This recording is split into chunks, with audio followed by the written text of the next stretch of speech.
Sound check. First of all, I'd like to thank God for the opportunity. God has been very gracious to us.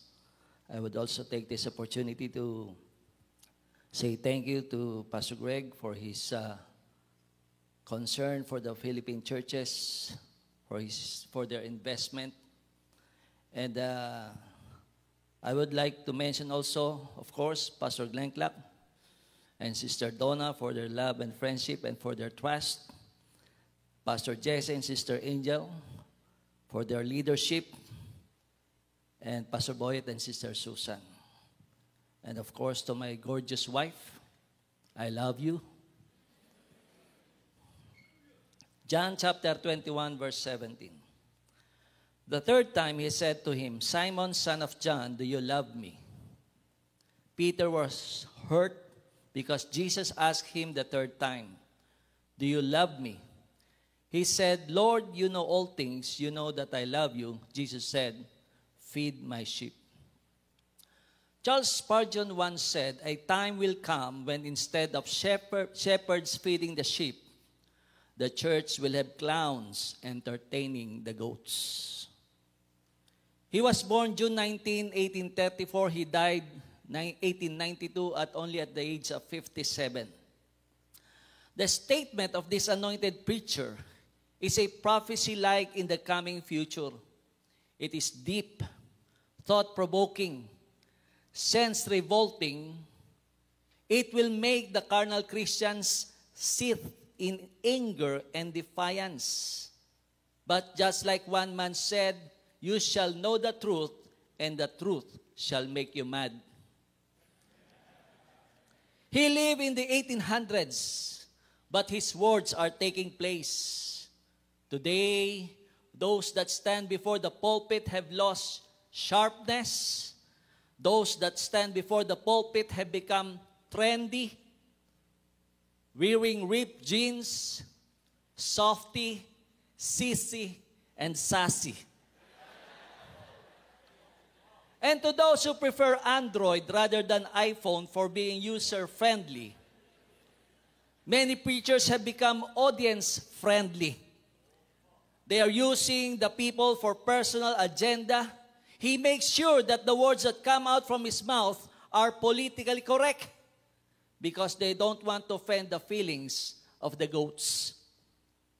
The last reminder of Jesus toward Peter was feed the sheep. This is a serious charge. Feeding the sheep is a primary utmost importance. This is crucial to the growth of the fold. Proper nourishment is needed.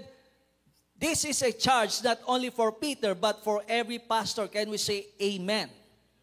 Feeding the sheep, nurturing, taking care, and protecting the fold, we must keep in mind it is the highest calling. Being a shepherd is taking the likeness of Christ because he himself is a shepherd. What's sad is the title pastor has become a laughing stock. Pastors now are looked at as clowns. The office is looked with contempt. If before people look at the office of pastor with malicious perception because of the falling away from grace of many seasoned, high-profile preachers getting involved in different scandals. So every time this office of title is mentioned with contempt, deep inside as if a knife is stabbing in my heart because I love this vocation. This is my life. The office of a pastor is next to God. It is the highest calling. So this morning, I'd like to preach on a title on a sermon I've entitled, Feeding Sheep or Entertaining Goats. Enter the clown. I saw a video where the pastor tried to mimic the ascension of Jesus to heaven. This pastor, since he cannot make himself go upward, he got a brilliant idea by appearing he came from heaven, descending on earth. Right before their worship service, from the second floor of the building, he was seen with a flimsy rope tied to his back, slowly being lowered down by his accomplices. He made himself a mockery. Many preachers standing before the pulpit now are not shepherds anymore. They have become entertainers, performers before a bored audience. Shepherds have become men-pleasers instead of God-pleaser. I saw a video of a priest dancing to a famous music. There was a debate because of this video. Those who commented saw it as funny and entertaining. They argued, what's wrong with a man on a cloth dancing to entertain his parishioners? Others say it was cute. And for a change, I myself am guilty sometimes of this. There are times I wanted to look pretty. Especially, I'm a jolly person. I love to crack jokes. I need to remind myself that the church is not a comedy bar. I was not called to be a comedian. I was not called to replace Jokoy. I was called to be a preacher. Amen. So I would like to remind everybody, though, that the house of God is not for entertainment. Yes, we do have good times in worship service, once in a while, as they say, just to break the ice. But entertaining people will not change their lives. Though I make serious dance moves here, will not deliver anybody from addiction to porno. Though I do break dance, or do a swagging dance here, or do a somersault, will never deliver anybody from their bitterness. Shepherds now are more concerned over the feeling of the goats. Many shepherds' aim is the church would feel good and comfortable in the house of God. Many pastors have focused more on feelings rather than character transformation. They try to avoid using any heavy words that might offend the goats. Some pastors have become politicians. In order to win their favor, they are desperate to do anything. They have become expert stage entertainer. They gauge acceptance through laughter, whistles, and claps. They want their audience to feel good in the house of God. I would like to remind the clowns, the shepherds, that the house of God is not a place of entertainment. I would also like to remind the sheep that the house of God were never designed to cater to your whims and caprices. If you are seeking for entertainment, the house of God is not the place. If you have come to be entertained, you came to the wrong place. The comedy bar is down at Tumon Bay, named Porky's Bar at Park Arcade Plaza. In the house of God, serious business is taking place. God is transforming lives here. Can we say amen? God is changing mind, hearts in our midst, and God is in the business of restoring broken families. Eternal destiny is at stake. Souls of men are hanging in the balance. We are in the presence of a holy God. We are not in a presentation of oratorical contest. Where do you think we are? This place is like no other place. We are on a holy ground. Hallelujah!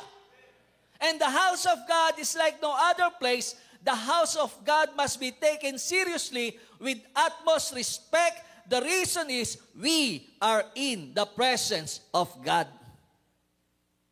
What's sad is when the enforcer of good becomes soft. His appearance is masculine, yet his voice is feminine. What I can say is, man up, stand up, speak up like a real man. What's sad is when the watchman had become accomplices. What I mean is when the double-edged sword had become a double-edged massager. The sharpness of the gospel had become dull. The gospel started to become a social, non-confrontational gospel.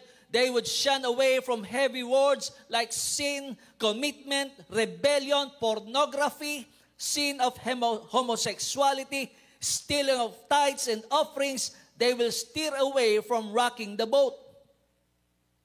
Instead of the herald of God shouting, "Thus saith the Lord, unless you repent, judgment of God shall come," now, "Thus saith the clown." All you will hear from the pulpit are blessings, faith, love, acceptance. I am not saying we should not be preaching about this subject. But if you are a shepherd and you are feeding your sheep motivational, inspirational sermons only, then you are being derailed from your calling as a watchman. You will be producing weak and prone to disease sheep.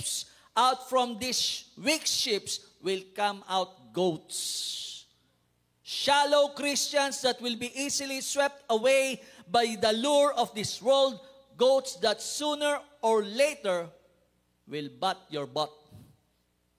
A well-balanced diet will produce a healthy and strong sheep. What was the charge of Paul to Timothy? 2 Timothy 4:2, preach the word, be prepared in season and out of season, correct, rebuke, and encourage with great patience and careful instruction. When the shepherd is avoiding correction, when he is starting to shy away from confronting sin, when he is more to pleasing the feeling than the welfare of the soul, he is not a shepherd anymore. He changed. He is now a clown, an entertainer. More likely, he has a personal agenda. I've been in the fellowship since 1984. When the pastor starts to refrain from preaching against sin, when he ceases from correcting as what the Bible charges, oftentimes there are my two personal observations. One, more likely that pastor is involved in secret sin. He is guilty of sin himself because suddenly his tone against sin changes. His message shifted to topics about grace, mercy, and forgiveness. Who knows, it is extremely difficult to preach against something you are guilty of. Your conscience will contradict yourself inwardly, and you have to put up a good show in order not to be exposed. This can be too heavy. Reason why they cease from preaching against sin and choose a less guilt topic. Second thing I notice, they are only concerned for their own welfare. They are afraid that the goats or the rebels will be offended and leave the church, and if they leave the church, who will give? Isaiah 56 verse 10, Israel's watchmen are blind, they all lack knowledge, they are all mute dogs, they cannot bark, they lie around and dream, they love to sleep. Isaiah 56:11, they are dogs with mighty appetites, they never have enough, they are shepherds who lack understanding, they all turn to their own way, they seek their own gain.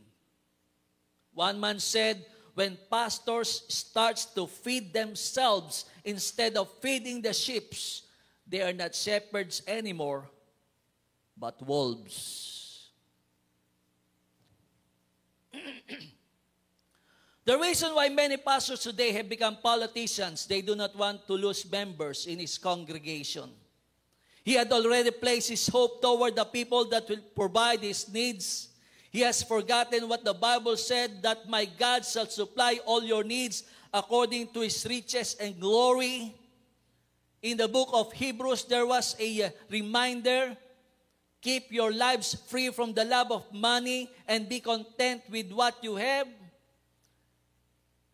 In fact, if we're going to read in one of translations, the word of God never means its words. In one's translation, it says, in the way that you live, do not want lots of money. Because honestly, one of the issue or accusation against us as pastor, we are only after money. All we want is to get a comfortable life, to get rich using the gospel, and I do not need to argue about that because it is true with some, but not all. Can we say amen? The Christian world are filled with scandalous stories of pastors involved in scams, malversation of church funds. Nevertheless, as unfortunate it may seem, they will answer before the great shepherd and will give account to their motives. Philippians 3:19, their destiny is destruction, their God is their stomach, and their glory is in their shame. Their mind is set on earthly things. Woe is a church when instead of shepherds, the one standing before them is a clown. And what are clowns known for? Clowns' job is to entertain the audience. They are looked at as fools, a laughing stock. Clowns were never taken seriously. Their words have no weight at all. Some shepherds have lost credibility. Their preaching does not make any impact anymore. The sheep just ignore them. Why have they lost credibility? It is a series of misjudgment. It is a series of failure to keep a word. It is a series of small things that you fail to uphold. Have you heard pastors loaning money from members and not paying them? Loaning money from members is already a no-no. How much more when the pastor does not pay? It is a very sad day if the shepherd is not taken seriously by the sheep. Are you a clown? Or are you a shepherd? Second, enter the goats. Charles Spurgeon said, a time will come when instead of shepherds feeding the sheep, the church will have clowns entertaining the goats. In 2 Timothy 4:3, for the time will come when people will not put up with sound doctrine. Instead, to suit their own desires, they will gather around them a great number of teachers to say what their itching ears want to hear. The danger that we face today is when church are filled with performers instead of worshipers. Why do I say performer? I say performer because Sunday after Sunday, they can be seen vigorously worshiping God, but after worship service, he is back to his favorite sins. They did not worship. They performed. Just look at the goats. What does it say? Says, meh. Goats can be seen on high places and they say, meh. As if saying, look at me. Goats want to be seen. They wanted to be noticed.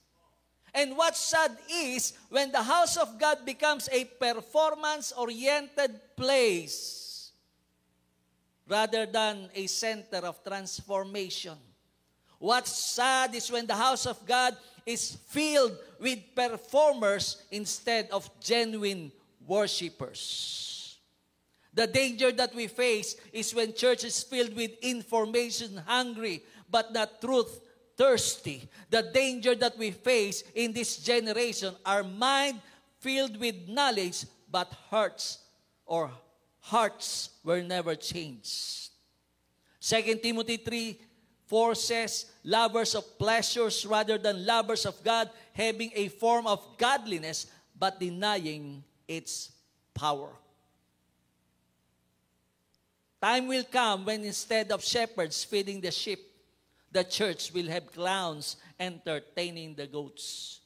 Spurgeon foresaw that in the future, not only the church will have clowns instead of shepherds, but he also said that the shepherd turned into clown will entertain the goats instead of sheep. I believe what he meant where many sheep will transition to goats. We all know there is a big difference of sheep among goats. Sheep are known to be gentle animals. They are known to follow the voice of their shepherd. Goats, on the other hand, are stubborn and self-willed. They have a mind of their own. They wander everywhere. They are a complete contrast of the sheep. They needed to be pulled in order to make them follow. Worst is they are known to butt their shepherds aside from biting their master. There are goats that have tasted the blood of their shepherds. Are you one of them? The audience is beginning to be very quiet. I believe this is happening in many folds. The church now where you're supposed to see sheep are now filled with goats. There are goats in churches who just do their own thing. They do not understand the word accountability. Accountability is you are allowing yourself to be accountable to your shepherd. You allow someone to check and balance your actions and decisions. I'm not talking about micromanaging. I'm not talking about dominating someone's life or manipulation. Rather, you allow yourself to be under someone's covering. You allow someone to subject yourself to be accountable. How come when it comes to our job, you just don't miss work, you notify your employer, that is, you want to show your boss you respect him, but do we do this with our shepherd? Pastor Clark would always say, believers who have their own bit, they are not team players, they are lone rangers, self-willed goats that do not understand the word submission. Many members now are difficult to make them obey. They have a contentious spirit. You cannot in any way correct them or reprimand them. They cannot receive any advice. The old saying is true to them. If you want somebody to get mad at you, tell them they are wrong. It works all the time.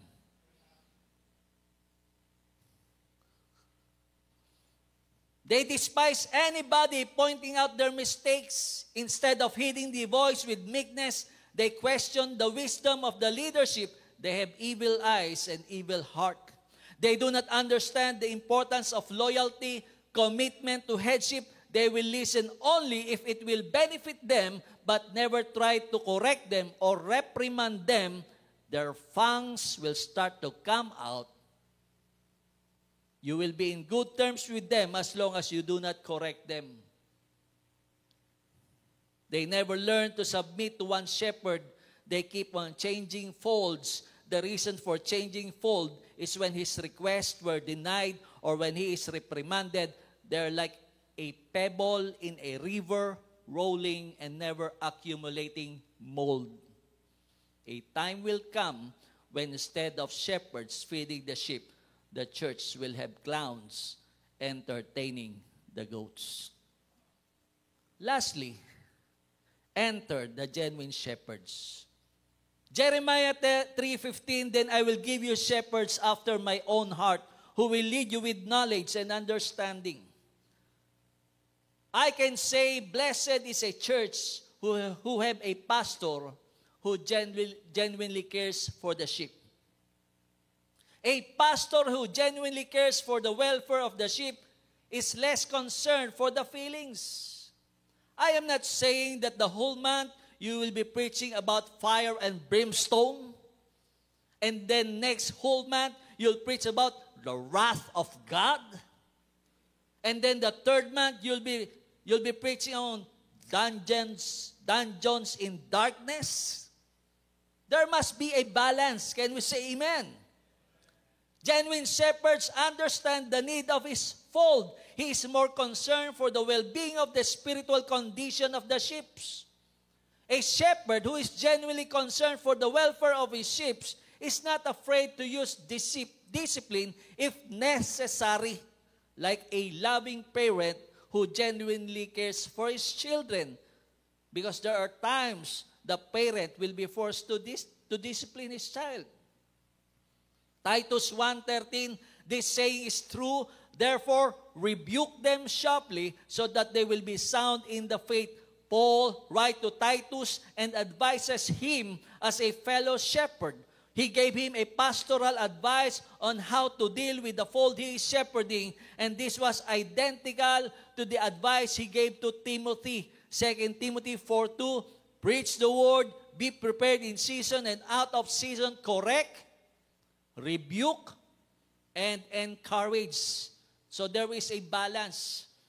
Correct, rebuke, and encourage with great patience and careful instruction. The job of the shepherd is to watch over the flock, to feed the flock. And if needed, the shepherd has to lay down his life for the sheep. Jeremiah 3:15, then I will give you shepherds after my own heart who will lead you with knowledge and understanding. A church went to a water baptism, and one of the disciples was carried by his fellow disciple, and the guy was already complaining, don't throw me into the waters. I don't know how to swim. But his co-disciples thought that he was only joking. So the guys threw him in the pool, and as expected, the guy was drowning. And so one of the girl who grew up by the sea, knowing she knew how to swim, she jumped into the water and tried to rescue the guy, the disciple. But you know, a person who is drowning, he is kicking everywhere, he's thrashing, he's trying to survive, trying to float. So the girl was not able to save the guy. And another girl also jumped in. And you might ask, where are the boys? I don't know. Honestly. So this second girl jumped in also into the waters, tried to save the guy. But she wasn't also able to save the guy because the boy was, literally kicking his feet, And there's this pastor who was watching in a distance. He thought that they were just joking around, and the boy was, opening his mouth, and the pastor thought that he was laughing. But then, when the pastor looked intently, he noticed something was off. And he knew right away the guy was drowning. He was about to die. And this pastor, he's not really a good swimmer. He just knew how to float. But this guy ran as fast as he could, and he jumped into the waters. What he did, he went under the guy, under the disciple. And the guy was kicking around. The feet hitting his head. But he managed to hold the feet. And what he did, he pushed the guy upwards so the guy can breathe. And finally, then came the boys. They managed to get the guy off the water. And as everybody was celebrating, laughing, kind of afraid, nervous, they came in happy, and then they would leave with a corpse. The feeling. They have no idea that the pastor was already also drowning under the water. And luckily, because he spent all his strength, and he is not really a good swimmer. But because he loved his sheep and he does not want anybody to die under his watch, he was willing to risk his life. Luckily, this guy, when he looked upward on the waters, because he barely could float, he saw a feet dangling on the water. And so this guy used his last strength to thrust upward, and he managed to hold on to the feet or to the foot, and he learned it was his wife waiting on the side of the pool. And so to end the story, they went home happy. But the point is, there are times if you are a shepherd, The question is, are you willing to give your life for your sheep? There is a need for a shepherd after God's own heart. David was a man after God's own heart. Was David perfect? He never sinned? Definitely not. He was just an ordinary man like you and me. He was literally no different from us, but what's outstanding of him, aside from his generous character, was his willingness to give his life for the sheep. In 1 Samuel 17, he mentioned when predators attack his fold, bears, lions, robbers, he was willing to defend them and die for them if needed. Even if it is a lone sheep, David was willing to risk his life and fight for the welfare of the sheep. That is indeed a true shepherd. That when predators approach the fold, he does not leave the flock. Instead, he stood his ground, ready to defend his sheep. The reason was he is not a hireling. Mark 8:34 says, 35, for whoever wants to save their life will lose it, but whoever loses their life for me and for the gospel will save it. Listen, aspiring pastors, disciples, if you are not ready to die in yourself, perhaps ministry is not for you. In ministry, it is you who will serve, not the other way around. And the other day, I was informed, I learned a thing. I did not know that Moses was a blogger.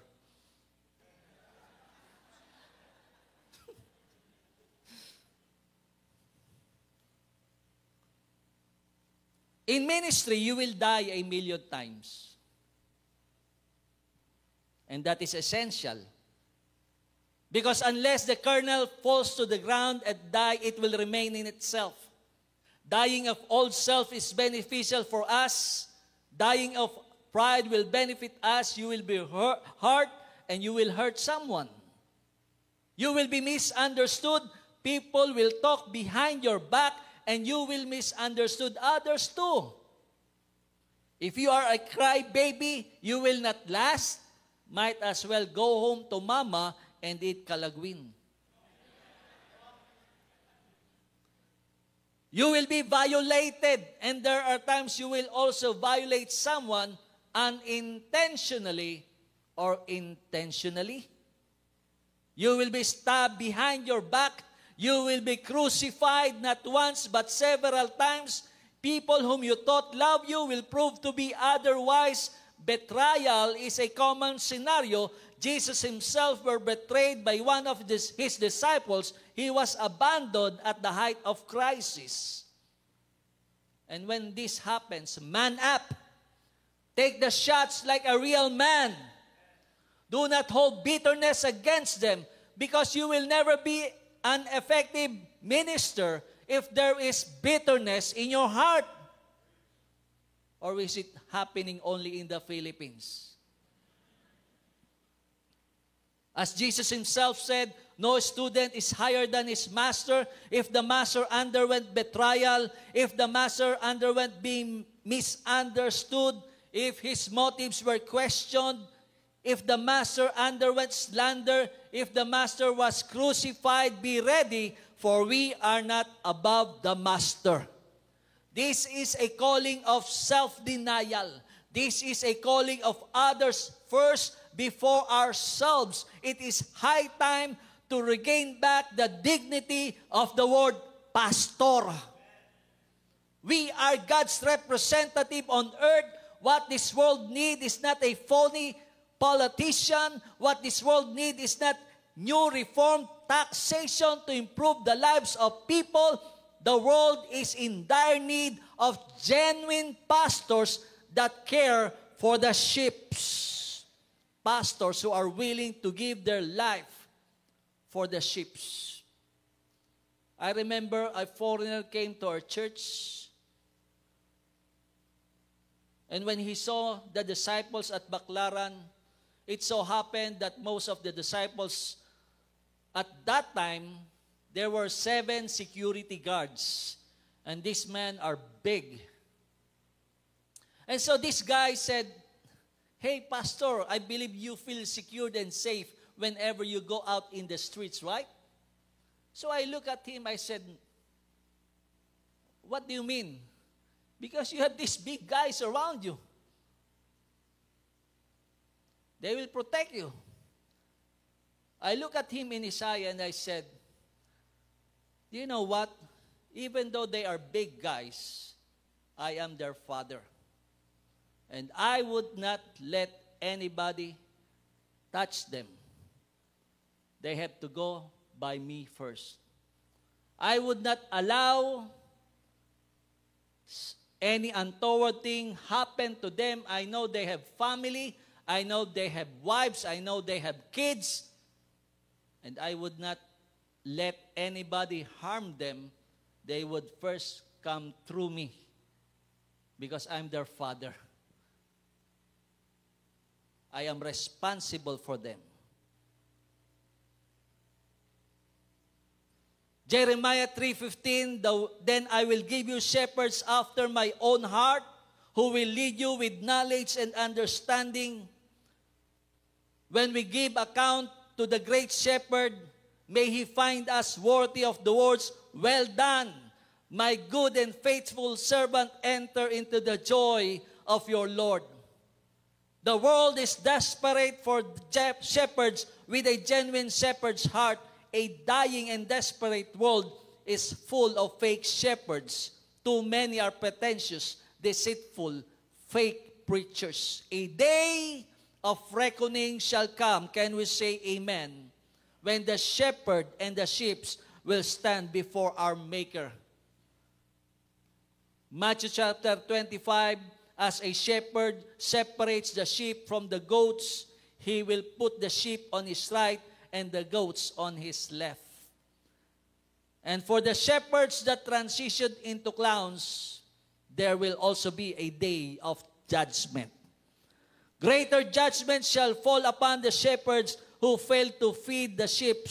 May this serve as a warning that the man that will stand behind the pulpit is indeed a shepherd that will feed the flock, and not a clown that will entertain the goats. May this also be a warning to sheep that turned into goats. We are called to preach the good news to the lost. Can we say amen? We are called to call fire from heaven if necessary. We are also called to call rain to refresh the soul. We are heralds for the kingdom of heaven. That's all I have. God bless everybody.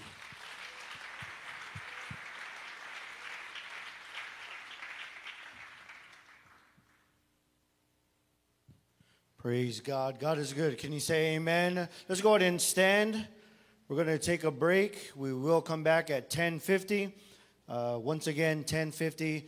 Just a reminder, pastors, if you are launching a church, please get with Pastor Cluck throughout this afternoon. Please get with him. We'll be here at 10:50. Let's go ahead and close in prayer and bless this time. Heavenly Father, we thank you for your word that has been ministered. Let it be sealed upon the tablet of our heart. We ask your blessing upon this fellowship. We thank you in Jesus' name. Amen.